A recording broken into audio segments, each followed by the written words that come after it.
Okay, just Will Angor from the Noojee District Historical Society. I'll just want to say how the J-550 ended up in Noojee.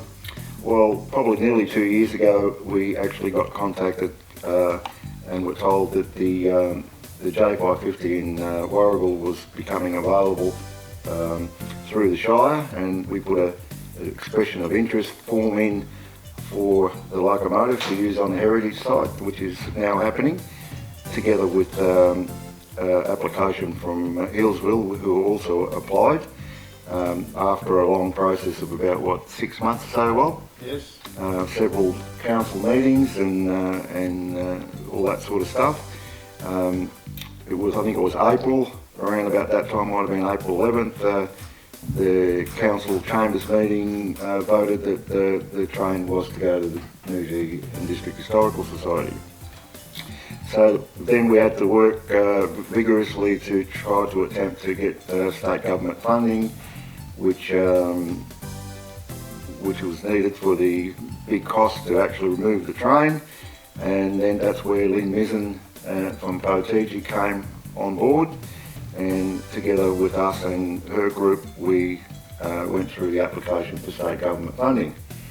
With that state government funding, we had a large number of support from government and local businesses.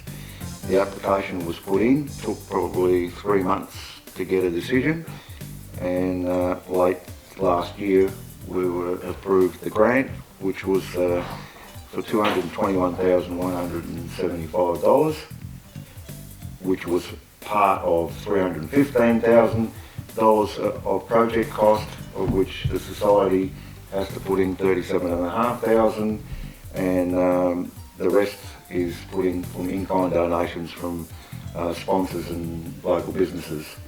So what then happened was that we got the funding. We had to then arrange the moving of the train.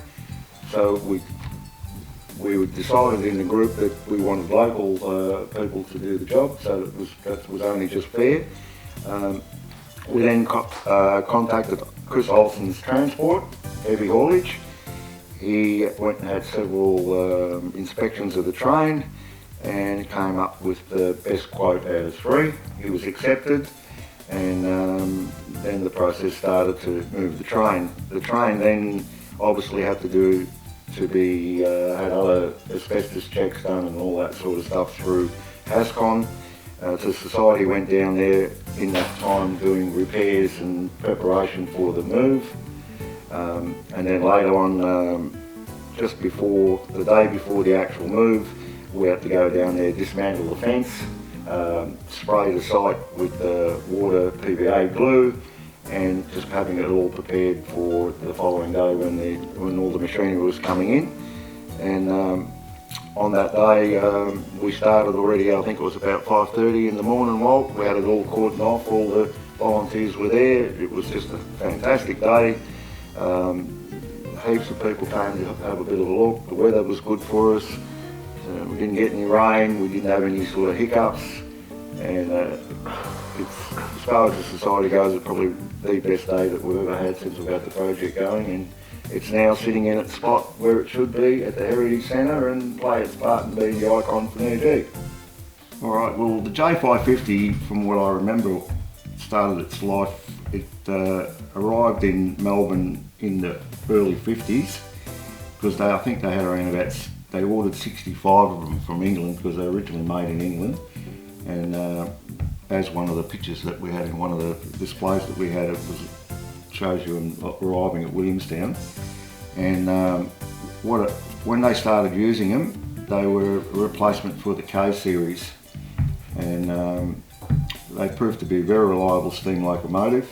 They had several other advantages because of the way the boiler design was. It allowed them to run different wheel setup on them. I'm not that technically minded with the railway side of it, but like I said, it was used for shunting and whatever in Bendigo on its last use. And then Stenrail Victoria bought it, and then they had it in their sheds for a few years, and they pulled some pieces off it, usable pieces, and then from there it actually went to Noojee North. It was on display there up until 1985, and then in 85, in 86, that's right, the Shire at the site in Latrobe Street, they had an A2 locomotive there originally.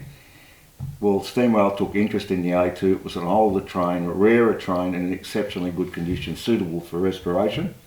And they approached the Shire and said, well, what we'll do is, if you give us the A2, we'll exchange the A2 for the J-550, as you're only going to use it for a static display. So that was agreed to.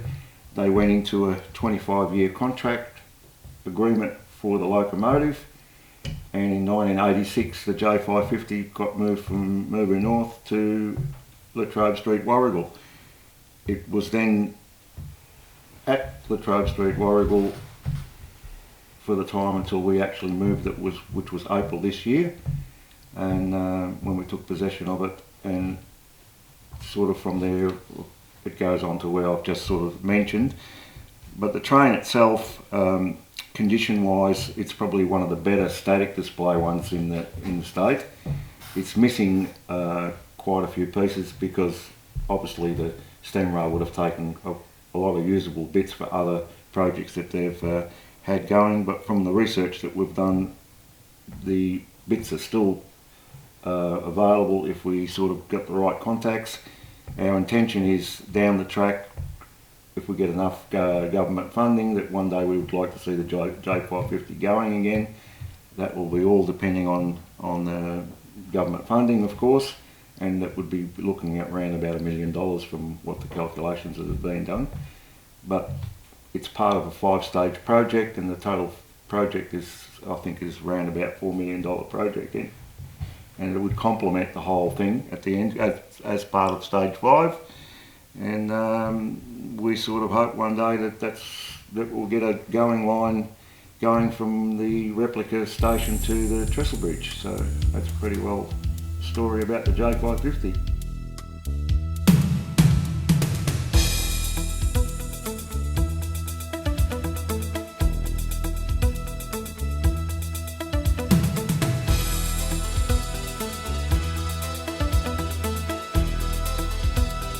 On behalf of the directors, shareholders, staff and customers of Noojee District Community Bank, we would like to congratulate the Noojee and District Historical Society on their achievement and success with the relocation of the J550 from Warrigal to Noojee. The Noojee District Community Bank of Bendigo Bank has been operating for 13 years, and over this period we have distributed over $1.4 million back into the local communities by way of sponsorships, grants and dividends. It's with the support of our customers that our grants programs are made possible. The bank is thrilled to be part of this project as it brings multiple benefits not only to Noojee but the entire Warrigal district. As a kid, I lived in Melbourne, but every opportunity I had, I would stay at my grandparents in Warrigal. I recall spending many hours playing on and under the train in Latrobe Street with my brother, sister and cousins, and we had lots of fun. The Noojee District Community Bank look forward to the continued partnership with the Noojee and District Historical Society and wishes them the best of luck as they deliver stage 1 of the project.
Okay, well, just also to explain a little bit of the significance about the J-550. Well, back in the last years of the Noojee railway line, which ran from Noojee to Warragul, the last steam trains that operated on that line were all J's, and they were all oil burners, as it was the J-550. Now, they ran on the Noojee line right up to the end of 1958, but the J's never ran to the township of Noojee, which was at the end of the line, only for the fact that it was 3 months after the introduction of the J's. Number 2 trestle bridge was actually deliberately burnt due to conflict between the truck drivers, the farmers and the railways. There was conflict there. It was deliberately burnt. Trucks were taking over, transporting the materials that trains used to, and it just wasn't viable to run trains anymore and justify the cost of repairing the bridges in the line. So everything was ripped up and removed, and land was sold back to the farmers.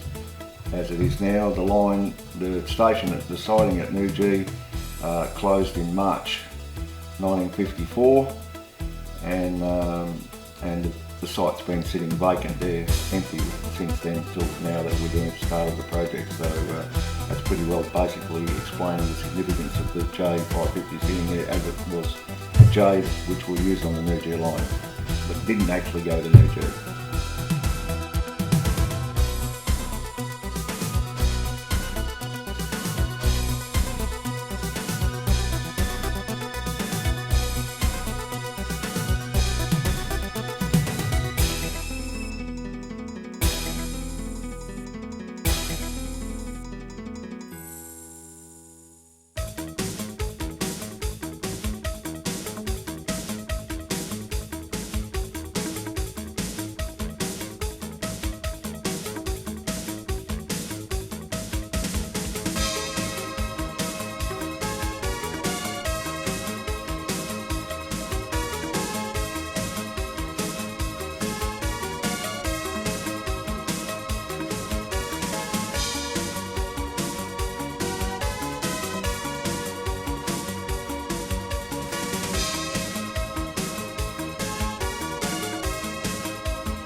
Okay, well, I'd like to talk about the time we ran the train to go and see the Queen, which took people from Noojee to Warragul in 1954, and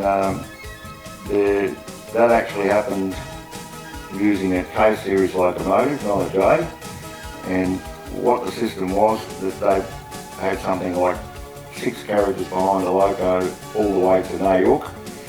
They had to disconnect 4, because if they took 6 down to Noojee, because of the steep gradient, they wouldn't have been able